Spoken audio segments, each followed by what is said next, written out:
how is it going to affect workforce and resourcing, but also, are these tools actually able to bring efficiencies and value to practice the way that everyone thought they would at the beginning of the process? And how do you evaluate that? And so, we've ended up putting together quite a decent framework, I think, for how to go through a process of testing these things out.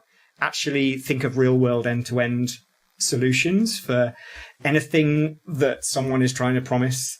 There can be a lot of snake oil out there, especially in the creative industries, because people know that creatives don't have a good understanding of how LLMs work under the hood. No. So it has been quite helpful to have a bit of a background in software and be able to analyze that a little bit more carefully.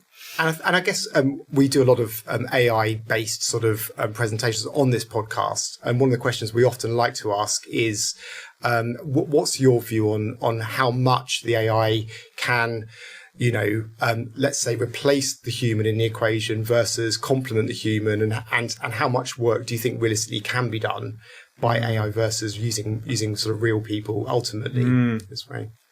Yeah, it's a question that we haven't got a clear answer to yet. There's a Boston consulting group did quite a lot of research at the very beginning of ChatGPT, and they've continued it.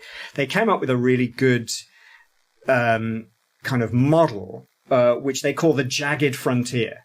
So if you imagine that human ability is this kind of like horizon line, there are some areas where algorithmic models have absolutely outstripped humans. Playing chess, for example. There is no human chess player that can beat Stockfish version whatever. Yeah. And then there are other areas where actually they'd found that if you gave a human worker access to AI, it made them worse at their job, not better.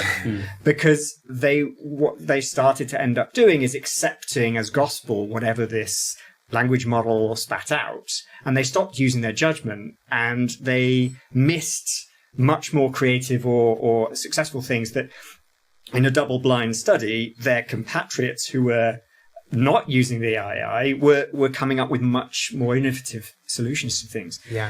And the way we've ended up talking about it in the architecture world is that it's a C-grade student, and it still feels like one. So if you ask it to help you with something where you're an expert, and you're an A-grade person yourself, or you're an A+, it's going to drag you down. It's not going to accelerate you.